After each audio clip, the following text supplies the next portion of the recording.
प्रभाव। इसको दो भाग में बांटे, पहला सकारात्मक प्रभाव और दूसरा नकारात्मक प्रभाव।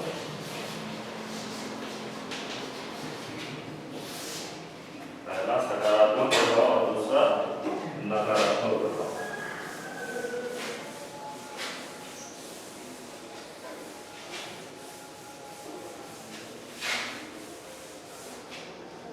पहला सकारात्मक प्रभाव जो हमारा आर्थिक प्रभाव के अंतर्गत आएगा, किसी वजह से, पर्यटन की वजह से, वो होगा रोजगार।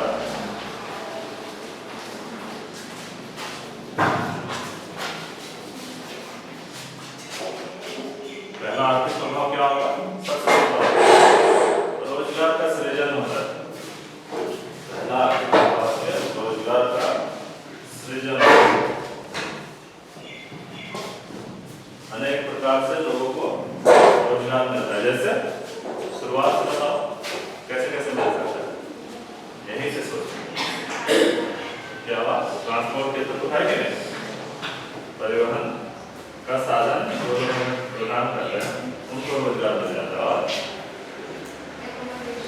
एकोमोडेशन, रहने के लिए जो जगह चाहिए होता है, तो फिर उसमें दो तीन तरह के लोगों को रोजगार मिलता है। जैसे पहले होटल का मालिक मिलेगा, है कि नहीं, उसके वजह से वहाँ जो लोग काम करते हैं उनको भी मिलेगा, है कि, और खाना, है कि, भोजन का जरूरत हमें पड़ता है। इस वजह से जितने भी होटल और रेस्टोरेंट हैं वहाँ भी बहुत सारे लोगों को अलग अलग प्रकार का क्या मिलता है? रोजगार प्राप्त। ठीक,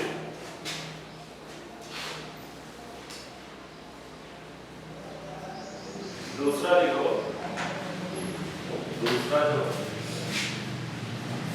आर्थिक प्रभाव पड़ता है वो है आपका स्थानीय उद्योगों, स्थानीय उद्योगों पर पड़ता है।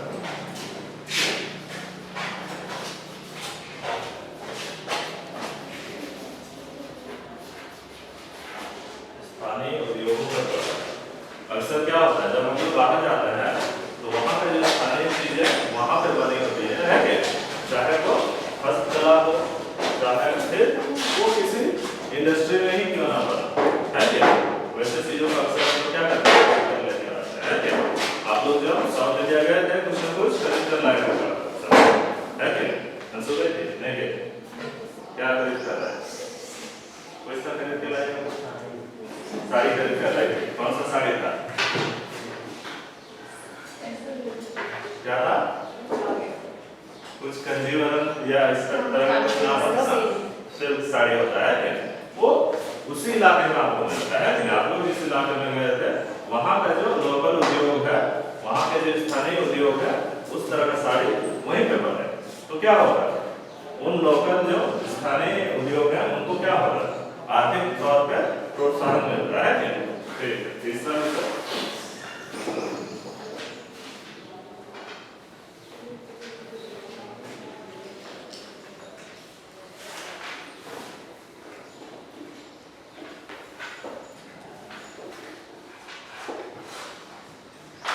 तीसरा लिखो,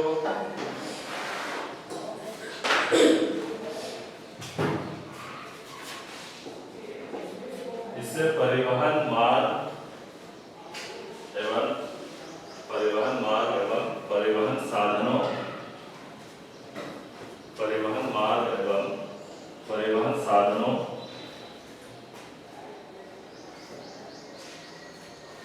का निर्माण तथा विकास होता है, का निर्माण तथा विकास होता है, का निर्माण तथा विकास होता है।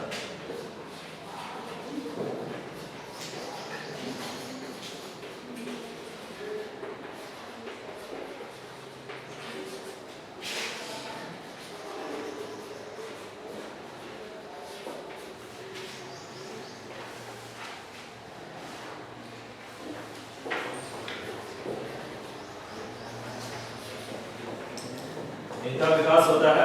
अब जैसे मान लो आपको कोई इलाका है जहाँ पे आपका इसका सृजन हो रहा है, पर्यटन का सृजन हो रहा है, अचानक से क्या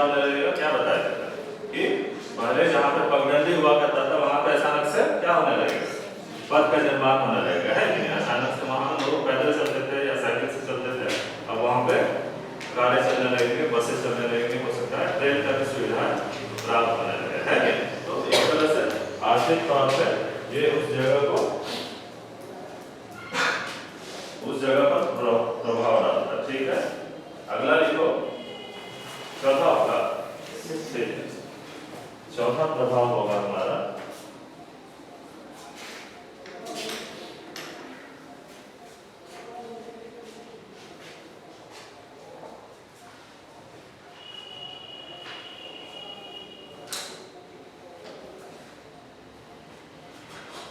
ठहरने एवं भोजन के लिए, ठहरने एवं भोजन के लिए, ठहरने एवं भोजन के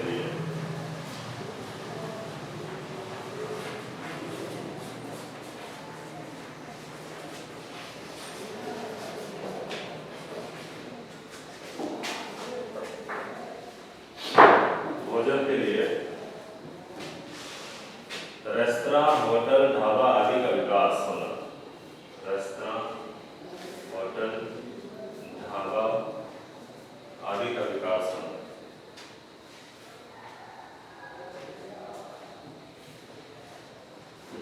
रेस्तरां, होटल, ढाबा आदि का विकास होना।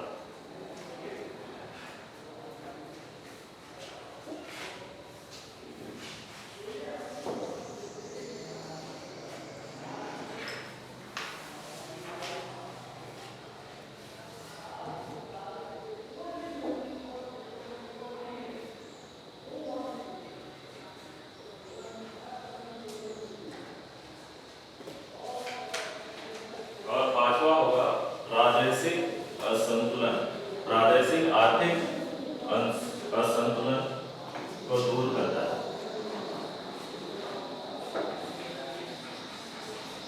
प्रादेशिक आर्थिक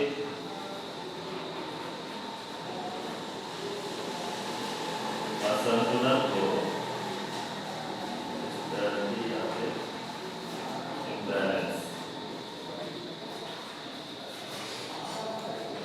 प्रादेशिक आर्थिक असंतुलन को दूर करता है। तो बेसिकली क्या होता है, इससे हम लोग ये समझते हैं, मान लो पश्चिम बंगाल ले लेते हैं कि पश्चिम बंगाल वाला इलाका देखोगे, कुछ इलाका है जो पूरी तरह से मैदानी इलाका है, लेकिन जैसे ही सिलीगुड़ी पहुंचते हो उसके बाद क्या होने लगता है, पहाड़ पहुंच जाते हैं, तो वहां पे आप किसी प्रकार का उद्योग नहीं लगा सकते, क्योंकि वो पहाड़ी वाला इलाका है, किसी प्रकार का कृषि ठीक से नहीं कर सकते क्योंकि वो पहाड़ी वाला इलाका। तो वो क्या हो जाता है, इस वजह से वो लोग आर्थिक तौर पे बाकी के जो बंगाल का इलाका है आर्थिक तौर पे उनसे क्या हो जाता है, पीछे छूट जाते हैं उनसे, है कि?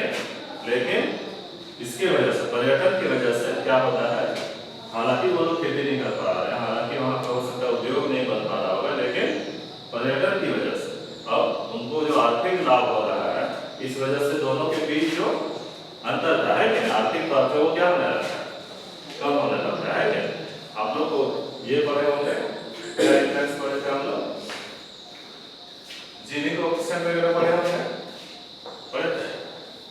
जीनी कोएफिशिएंट नहीं पढ़े थे? कैसे जीनी कोएफिशिएंट बिना पढ़े ज्योग्राफी खत्म नहीं। अगर वहां के सभी लोगों के बीच में आर्थिक समानताएं हैं तो लाइन इस तरह से आएगा, अगर उनके बीच में अगर आर्थिक असमानताएं हैं तो लाइन इस तरह से आएगा, और ये जो दूरी है ये बताता है कि वहां के लोगों के बीच कितना अंतर है, किस तौर पर, आर्थिक तौर पर। ये कोएफिशिएंट क्या है, ग्राफ तो बनाए होंगे तुम लोग, जहां तक हमको लगता है तुम लोग ये नहीं किए, कैलकुलेशन नहीं किए। गिनी कोएफिशिएंट जैसे सहसंबंध पढ़ाया है ना, सहसंबंध कहां से कहां तक है, जब हम लोग कैलकुलेट करते हैं तो वो एक रेंज देता है कि इतना से इतना के बीच के नंबर आएगा, है कि? गिनी कोएफिशिएंट भी इसी प्रकार का माप है जो ये मापता है आर्थिक असमानता को मापता है, समझे? और वो आपका 0 से लेकर 1 तक के आंसर आएगा, समझे? अगर 0 के ज्यादा करीब है जवाब तो असमानताएं कम है। अगर एक की तरफ है जो भी नंबर आ रहा है तो असमानताएं उतना ही अधिक, समझ गए?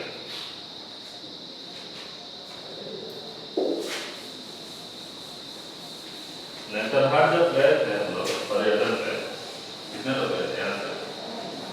1 2 नहीं गए, 3 और गए नेतरहाट? पहले गए नहीं, हम लोग के साथ गए। तो उसमें जब हम लोग सर्वे किए थे तो हम लोग क्या किए, वहाँ के लोकल लोगों का सर्वे किए सिर्फ, है क्या?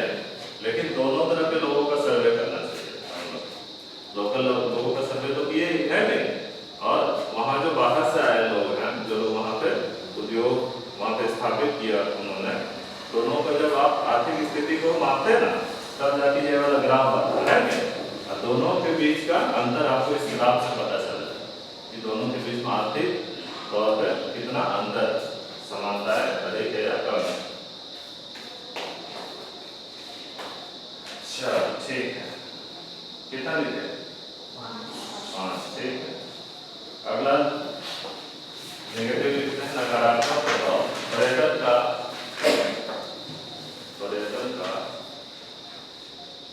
नकारात्मक आर्थिक प्रभाव। नकारात्मक आर्थिक प्रभाव, ये सकारात्मक था। अभी तक जो पढ़ रहे थे 2 भाग में बांटे थे ना, सकारात्मक नकारात्मक लिखो, पूरा नहीं तो लिखोगे। नकारात्मक आर्थिक प्रभाव, सबसे पहला प्रभाव जो नकारात्मक तौर पर पड़ता है वो है पर्यटक पर, है क्या? क्योंकि आप जाते हो, घूमते हो, टहलते हो, खाते हो, रहते हो, है क्या? कुछ खरीदते हो तो क्या होता है उससे? क्रम, उस क्रिया में खर्चा होता है, व्यय होता है क्या? आपका पॉकेट ढीला हो रहा होता है क्या? तो वो जो व्यय हो रहा होता है वो आप पे नकारात्मक असर डालता है, नकारात्मक असर डालता है। धन का व्यय, पहला लिखो, धन का व्यय ब्रैकेट में लिखो, किसके लिए? किसका धन का व्यय होता है? पर्यटक का, है कि टूरिस्ट का होता है, टूरिस्ट का पैसा खर्चा होता है। धन का व्यय ब्रैकेट में पर्यटक लिखो।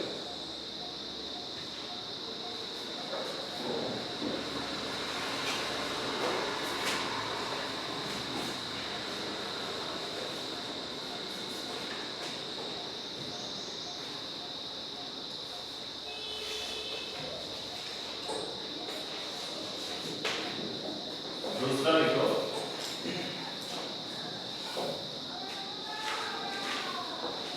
दूसरा क्या होता है कि जब आप लोग गए हो, अगर कोई ऐसा जगह जाओगे जहाँ पे अभी नया नया वो विकसित हुआ पर्यटक स्थल के रूप में, है, वहाँ पे उतना भीड़ नहीं होगा, लोगों को नहीं पता चला है, तो वहाँ पे पता चलेगा कि जाने का साधन भी नहीं है, अलग बात है। चलो ठीक है, आप अपना गाड़ी से चले गए, आपको अपना गाड़ी कहीं भी लगा होगा, किसी प्रकार का आपको व्यय नहीं करना पड़ेगा, है शुरुआत में। लेकिन जैसे ही लोग बढ़ने लगते हैं, भीड़ होने लगता है, आपको उस इलाके में गाड़ी ले जाने के लिए ही पैसा लग जाता है नहीं? फिर वहाँ पे पार्किंग करोगे, उसका पैसा अलग लग जाता है नहीं? फिर उसके बाद निकल के वहाँ जहाँ रहोगे वहाँ पे इतने ज़्यादा लोग हो जाते हैं, इतना ज़्यादा मांग बढ़ जाता है कि जहाँ 500 रुपया होटल का दाम था एक रात का, वो 3000 4000 चला जाता है। तो जैसे जितना ज़्यादा भीड़ होगा, जितने ज़्यादा पर्यटक होंगे, मांग उतना ज़्यादा होगा, मांग बढ़ने की वजह से उस जगह का महंगाई बढ़ने लग जाता है। दूसरा लिखो,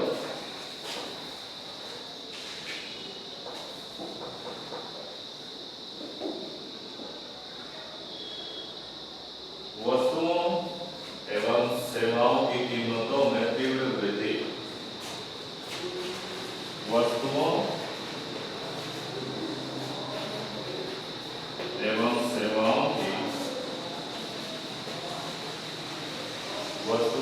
सेवाओं की कीमतों में तीव्र वृद्धि।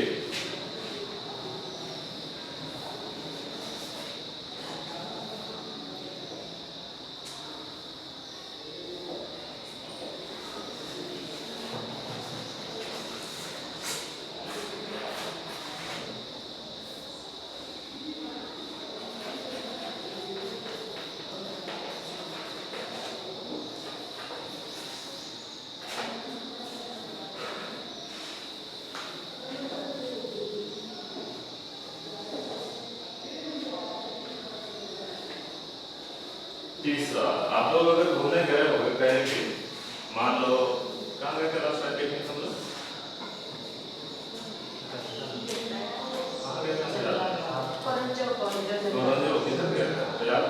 अच्छा उधर बहुत दिया जाता ना है क्या? तो अब वो इतना एकांत जगह पे था, वहाँ के बारे में किसी को नहीं पता, वहाँ भीड़ बिल्कुल नहीं था, सिर्फ हम ही लोग थे, है क्या? तो हमें नियंत्रित करने के लिए किसी भी प्रकार का प्रशासनिक है क्या व्यवस्था नहीं, जरूरत ही नहीं था, कोई दिक्कत नहीं था, है क्या? लेकिन अगर आप लोग क्या बोलते हैं बाल मोटा वगैरह जाओगे, फिर उससे आगे है एक खूंटी तरफ क्या जगह है, 2 वर्ग का है, रुक जाओ, बहुत पहले गए थे हम, 4-5 साल पहले गए। पांडापुरी, ठीक, पांडापुरी जैसे जगह जाओगे, वहां पे देखोगे वहां पे प्रशासन मौजूद रहता है, पुलिस वाले रहते हैं कि नहीं पहले से, तो क्यों जरूरत पड़ रहा है वहां पे प्रशासन का? भीड़ को नियंत्रित करने के लिए, है क्या? जहाँ प्रशासन को आप भेजोगे वो वहाँ आवाजाही के लिए या फिर दिन भर वहाँ रहेगा, खाएगा, उसके लिए अलग से खर्चा पड़ जाता है क्या? तो ये जो प्रशासनिक व्यवस्था वहाँ बनाए रखने के लिए, भीड़ को नियंत्रित करने के लिए एक्स्ट्रा से खर्चा हो रहा है क्या? सरकारी व्यय हो रहा है लेकिन व्यय तो हो रहा है क्या? तो ये तीसरा नकारात्मक प्रभाव।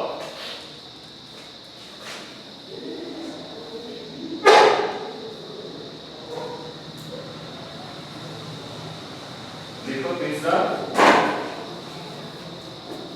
भीड़ नियंत्रित करने के लिए, भीड़ नियंत्रित करने के लिए पर्याप्त धन का व्यय करना। भीड़ नियंत्रित करने के लिए पर्याप्त धन का व्यय करना। ब्रैकेट में लिखो पुलिस बल, ब्रैकेट में लिखो पुलिस बल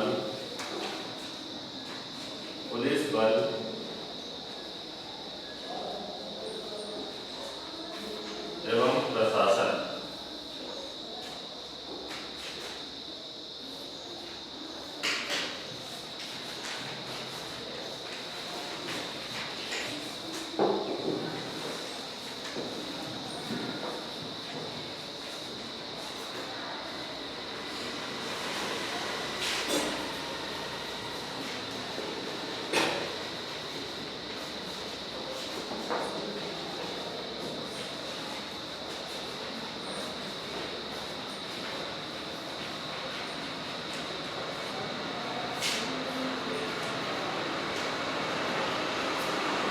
चौथा देखो,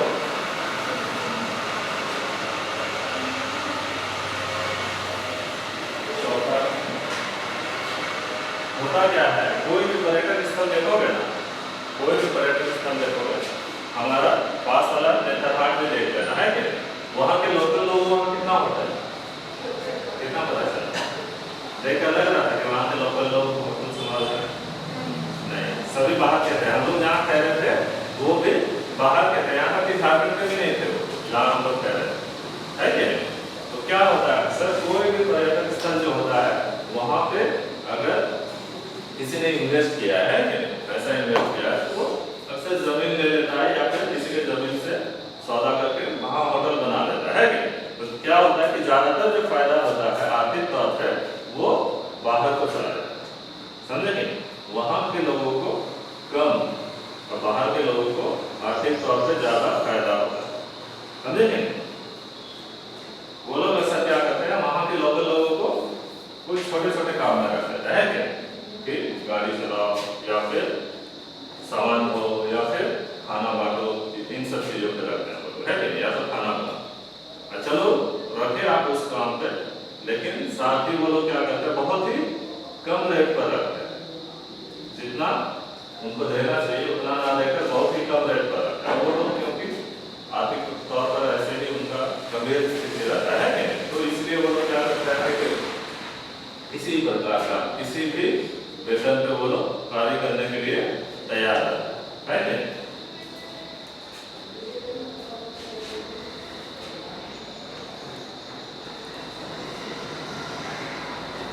देखो चौथा देखो, स्थानीय लोगों का आर्थिक वर्चस्व, स्थानीय लोगों का आर्थिक वर्चस्व समाप्त होने लगता है। आर्थिक वर्चस्व समाप्त होने लगता है।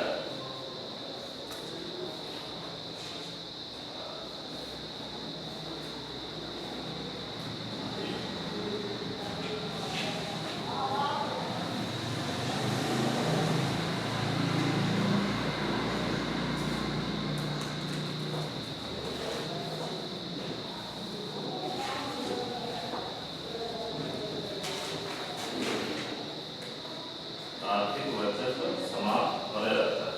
और आखिरी लिखो पांचवा नकारात्मक आर्थिक प्रभाव जो हमारे पर्यटन द्वारा पड़ता है वह है, मान लो हम दुकान खोल रहा है कि आज से 6 महीना बाद, अब वो पूरा कमा रहा है, हर एक महीना 1 लाख रुपया उसका प्रॉफिट जा रहा है कि, और अचानक से दिसंबर के महीने में क्रिसमस में चला गया गोवा घूमने, और गोवा में खर्चा कर आया 70,000 रुपया, है कि नहीं। और वो जो 2 हफ्ता वो छुट्टी पे था, उस समय इधर से लॉस हो गया उसका 50,000 रुपया, है कि नहीं। 70,000 रुपया खर्च किया और 50,000 रुपया क्योंकि वो 2 हफ्ते छुट्टी पे था, इधर से प्रॉफिट नहीं हुआ उसका, है कि नहीं। तो टोटल कितना का लॉस हो गया? 50 और 70 120,000, यानी कि 1,20,000 का लॉस हो गया, है कि नहीं। ये भी एक तरह का आर्थिक व्यय है कि नहीं। ये है आर्थिक, देखो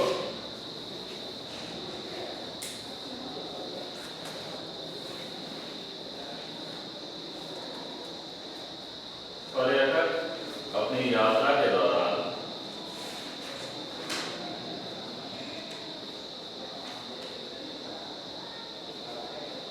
किसी भी प्रकार का उत्पादक कार्य नहीं करता है, किसी भी प्रकार का उत्पादक कार्य नहीं करता है। पर्यटक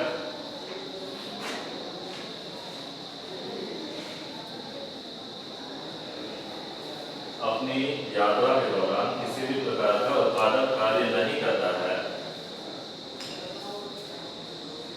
जिस कारण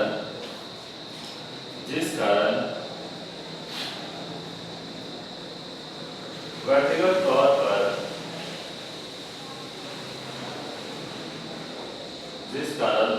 तौर पर पर्यटक को आर्थिक क्षति पहुंचती है, आर्थिक क्षति पहुंचती है, आर्थिक क्षति पहुंचती है।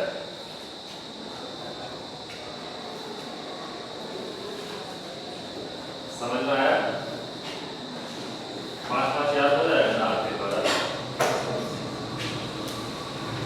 कल हम लोग करेंगे कौन सा? सामाजिक प्रभाव। सामाजिक प्रभाव भी दोनों प्रकार का होता है, सकारात्मक भी होता है, नकारात्मक भी होता है, दोनों प्रकार का होता है। सकारात्मक कुछ बताओ, देखा जाए क्या प्रभाव पड़ा है तुम लोगों को। नया कल्चर के बारे में जाने, और जानने से क्या हुआ? प्रभाव क्या पड़ा? जाने तो वो तो है, प्रभाव क्या पड़ा?